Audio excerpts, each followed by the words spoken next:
once again, ladies and gentlemen, for logging in to the Actuarial Convention 2020. We are glad and we are honored to have you here. Our systems are ready, we are fired up, and we are looking forward to such an engaging and exciting session. Thank you once again. The chat room is open. You can be able to go and convey your queries, your concerns, your questions, and we'll definitely get back to you.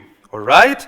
Fantastic. So up next, to take us through this other session, this is the Associate Director, Enterprise Risk and Capital Management, QED Actuaries and Consultants. This is none other than Herman Kalmer. All right, so welcome, Herman, and take it over from here. We are glad to have you on board, and we're looking forward to the session. Thank you, guys, and stay awesome. Okay, so good morning, and thank you for the opportunity to present at the TASK Convention today. So my name is Herman. Today I'll specifically speak about liquidity risk management for insurers, and from an opportunity risk and appetite perspective. And I think it's very important when we think about liquidity risk that we also always think about what our shareholders' objectives are. And the two main objectives of our shareholders are value creation and secondly value protection. And today, as part of the presentation, we are going to speak to both of these objectives.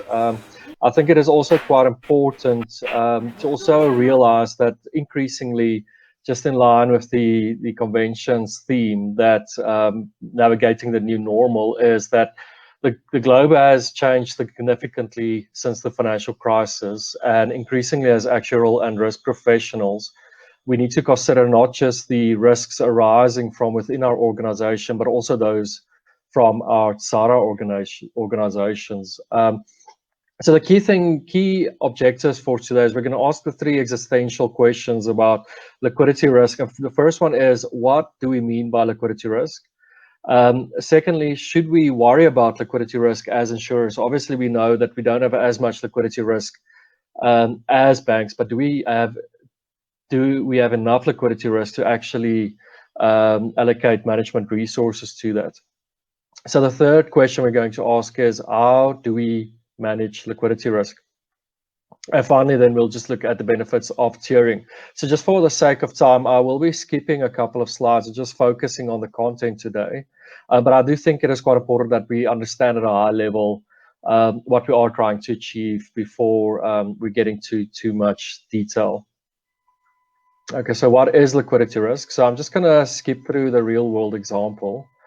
And I think the key thing we need to understand is that there's two components of liquidity risk. So the overarching definition of liquidity risk is that it refers to the exposure to loss in the event that we've got insufficient liquid assets available to meet our cash flow requirements when they fall due, or that assets may be available but only at excessive cost.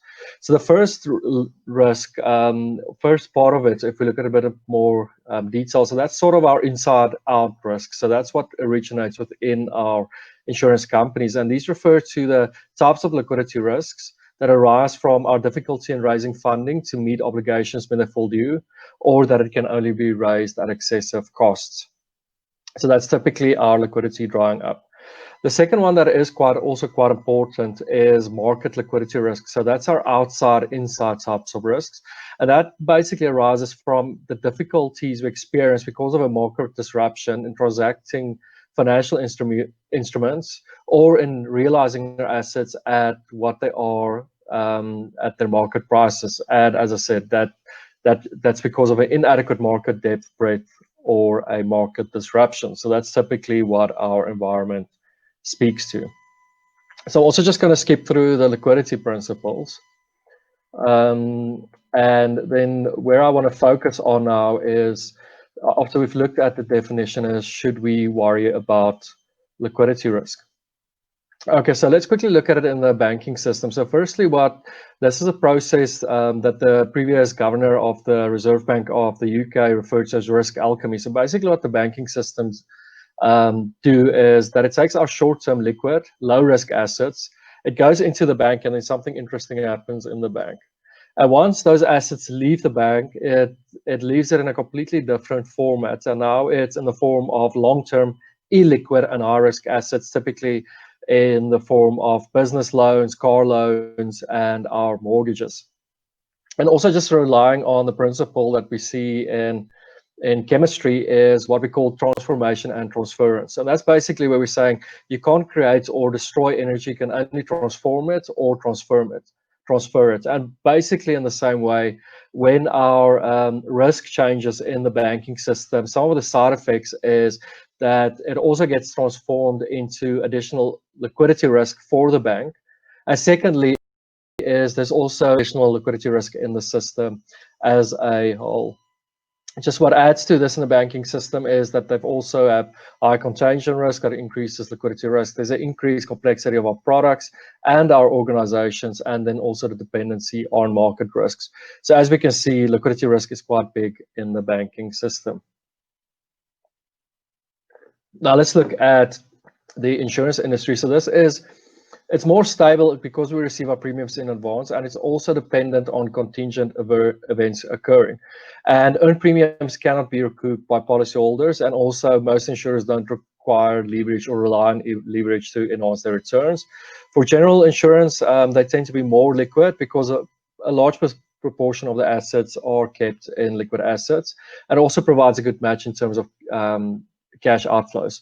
So typically for our short-term insurers, liquidity risk arises from large catastrophe events with that large single losses, and also a concentration of investments. And this is mainly managed through reinsurance and risk transfer arrangements and through our internal liquidity risk management processes. So for life insurers, it's a bit different, seeing that cover is more long-term, and they keep a low proportion of their liquid assets. And this is mainly because of their asset liability matching requirements. And for them, liquidity risk arises from the ease at which their policies can be surrendered, also from a mass lapse event, usually arising from reputational risk. And as we said, investment activities usually linked to ALM, our dependency on reinsurers, and also our concentration of investments. But in the last couple of years, our insurers have also become more complex. We've got more complex group structure. Some groups actually use leverage, as we've seen in 2018. Credit risk insurance can pose huge liquidity risk to our insurers, and solvency risk with that, and of course our exposure to our external environment. So now just looking at our external environment is that we are exposed to the banking systems, and this can be through deposits, affiliations, also the reinsurance industry. If a large African or international reinsurer fails, we fulfill that throughout the market, and also our monetary policy and what happens on the exchange rate side. Won't look at some additional examples, but I think just the main point is that a significant portion of our liquidity risk arises outside of the insurer, if not most of it. The reality is our regulators are also concerned, because what they also realize is that they focus too much on solvency, but in the same way, liquidity can also threaten the going concern of individual institutions, but also the stability of the financial system. I won't go into the Reserve Bank, but now, as I said, I just want to focus more on how we manage liquidity risk within our insurers. So typical, in the same way that we use our normal risk management processes, where we look at the cause of the risk event itself, and then the impact of the risk, we use two key processes to assist with the identification of liquidity risk. So the first one is our risk and control self-assessment process, and that is typically what we use to derive our risk registers, and then secondly, cash flow analysis. I think just the key, just to distinguish between these two, is that our risk registers typically focuses on managing the likelihood and severity of risk. But because liquidity risk is so unpredictable, we need a second process where we actually assume that the liquidity risk event has occurred, and now we focus on managing its consequences without looking at probability and impact of that risk event. So just looking at cash flow analysis, a brief definition we have there, it basically, in short, it assesses how much liquid assets we have available today to meet our future liquidity strain. Very important, not just under expected conditions, but also under stressed conditions. And here we can see that the main formula we will be looking at is the liquidity coverage ratio, which I'll discuss on the next slide.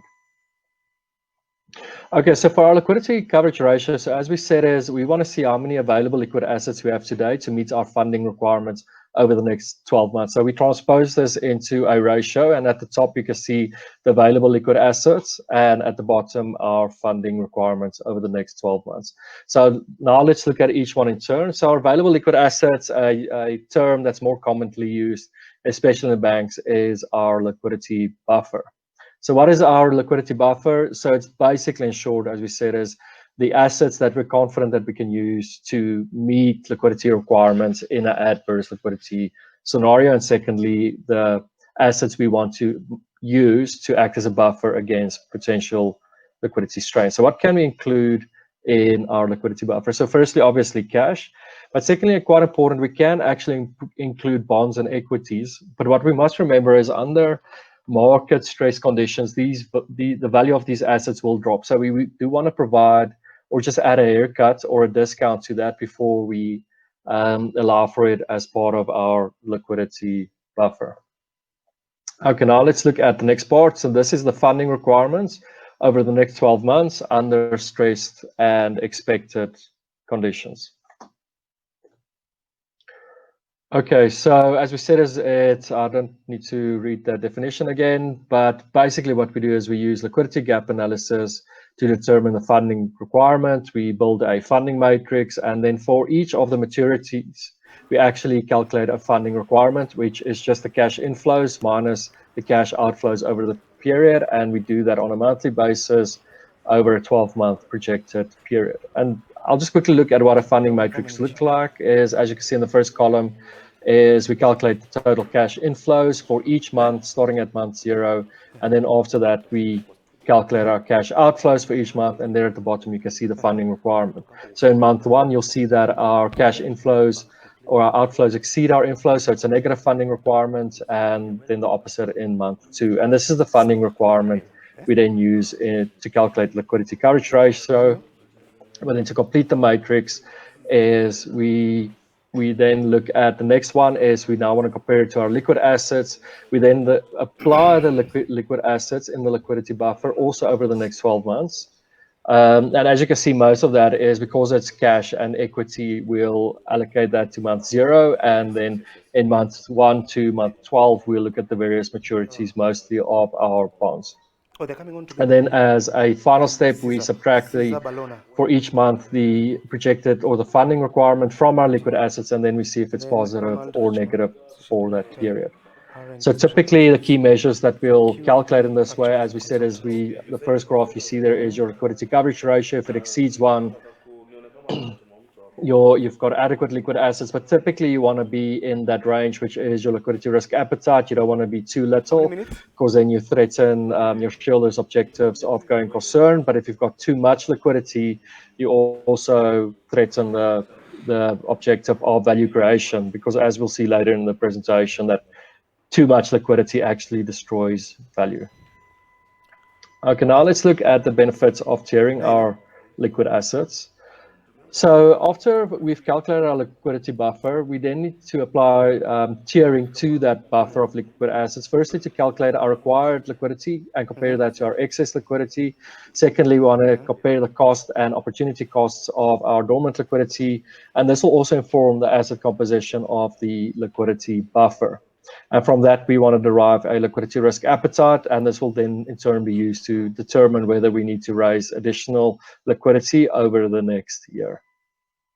Okay, so here you can see the first component of tiering is our expected liquidity requirement. And that just refers to the liquid assets that we need to meet our known net cash flows over the period. Then what we do to that is then we stress our projected cash flows, and what the additional liquidity we need, that's sort of the second tier, is what we call the stress liquidity requirement. And together our stress and expected liquidity requirement is the amount of liquid assets we need. And once we compare that to our actual liquidity buffer, whatever is left over after we subtracted our liquidity requirement, that's our excess liquidity. Okay, so now once we've looked at the tiering of liquidity, we actually need to perform this for each scenario, but most importantly is that we actually want a consolidated view for this, where we actually bring all of the stressed projections into one view. of our liquidity risk in our organization.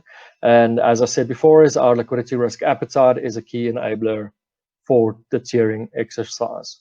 So liquidity risk appetite will typically, the qualitative component would say our insurer should have adequate liquidity to meet its liquidity requirements under all stress scenarios. And the metrics we'll use is our LCR and our generalized LCR. So how do we translate that into a quantitative risk appetite statement? So basically our GLCR or generalized LCR, that just refers to our minimum liquidity coverage ratio under all scenarios. So we basically compare the LCR we calculated for each stress scenario and we take the minimum of that. So as you can see, then we've got a quantitative risk appetite statement which says our GLCR should be greater than 1, or just putting it in other words is our minimum LCR should also be greater than 1 under all stresses, which will give us the same result. And once we've done this on a consolidated view is we then derive our liquidity risk appetite. So if we have a GLCR greater than 1, we meet our overall liquidity requirement. And the rest is our excess liquidity, and that basically happens when our liquidity buffer exceeds our liquidity requirement. In the opposite scenario where our liquidity requirement exceeds the amount of liquid assets we have, then we see we've got a liquidity shortfall and we need to raise additional liquid assets, and the size of the liquidity injection will be equal to the amount we need to set our GLCR equal to 1 again. Okay, so let's quickly look at excess liquidity, or as we can say is dormant liquidity. I do think it is quite important to just have a real world example of the cost of having too much liquidity. So what are the expected earnings from investing in cash? So let's use the South African insurer. They've invested 100 million over the past 10 years only in cash. How much do they have after 10 years? They basically will have 100 million. But let's compare that to, let's allow for inflation in this scenario. So just sorry for, I see the slides aren't too clear, but just in this case is applying the South African inflation over the last 10 years of 5.5%. The total inflation over this period was 72%. So the real value that was destroyed by just investing cash was actually 58 million over this period. Let's also look at the opportunity cost. Let's say the same insurer invested their excess liquidity into our all-share index. So the year-on-year return was 11% between 2009 and 2019. So there is some allowance for just correction of the financial crisis, but they would have earned 278%. So through this process, they've also lost out on additional 178 million in assets. So basically just concluding on this is that by investing in cash there's zero nominal cost, but there's a material real cost and an even larger opportunity cost. And that's why we also, when we look at liquidity, we should not only consider the risk of not having enough. Some of our insurers sit on way too much cash and they're actually destroying value through the process. And I also think just one of the false assumptions with liquidity risk management is that we think a near liquid investment strategy does not equate a capital preservation strategy. And the reality is if we have too much liquidity, we actually weaken our solvency position over the long term, as we saw in this conclusion. Okay, so now just the last few slides of the presentation. So how do we decide what proportion of cash, bonds, and equities should our liquidity buffer be made of? So firstly, for the bottom part, which is our expected liquidity requirements, so those are our expected cash outflows over the period. Because this is known, we want to make sure that we've got enough cash for that. So that's our cash account. But then secondly, so for our stress liquidity requirements, these are potential liquidity requirements, but it's not necessarily that we will need cash assets for this. So for this part, we can actually use a healthy mix between cash, bonds, and equities, making sure that if we need to convert those equities and bonds under stress conditions to cash, that there is still enough cash to meet the expected cash outflows under the stressed position. And then very importantly is, now let's look at the third tier, and that's our excess liquidity. That's liquidity we expect not to need at all over the period. So this falls within the field of dormant liquidity, or lazy liquidity is another word for it. And because we don't expect any cash for this one, we want to make sure that we remove cash from this one and mainly focus on riskier assets with higher expected investment returns over this period. And for this example, I've included bonds, equities, and you can also include property investments in this one as well. So obviously the list of financial instruments isn't exhaustive, but I think just the main principle here is that for your liquidity requirements, you want cash, but for excess liquidity requirements, you actually want to make sure that you focus more on enhancing your investment returns. Or alternatively, your excess liquidity can be returned to shareholders, given that you've got adequate solvency within the organization. Okay, so summarizing, so this is the last slides of my presentation, is that firstly, we should manage liquidity from both a risk and opportunity perspective. So both look at the upside and the downside. We also need to look at it operationally and consequentially. So that's using it in our risk registers, focusing on probability and severity, but then also assuming that the event has occurred, how do we manage its impacts? Then the third bullet point there is, and this is key to liquidity risk management, is that we do need a comprehensive set of stress and scenario tests to see what the potential impacts are on our liquidity basis. And very importantly is liquidity should be managed on a projected basis, and best practice is to use your 12-month projected cash flow requirements. This is also consistent with how the banks manage their liquidity requirements. And then finally, tiering requires a liquidity risk appetite, and here we can clearly see the link between both the risk management side and also the capital optimization side. And finally, we also need liquidity risk appetite to inform what is the optimal composition of our liquidity buffer. And then just the conclusion of one of the questions we asked during the beginning of the slide is, should we be concerned about liquidity risk? And yeah, so flying blindly in terms of our exposure to liquidity risk can have two very different impacts. So firstly, it can threaten our going concern.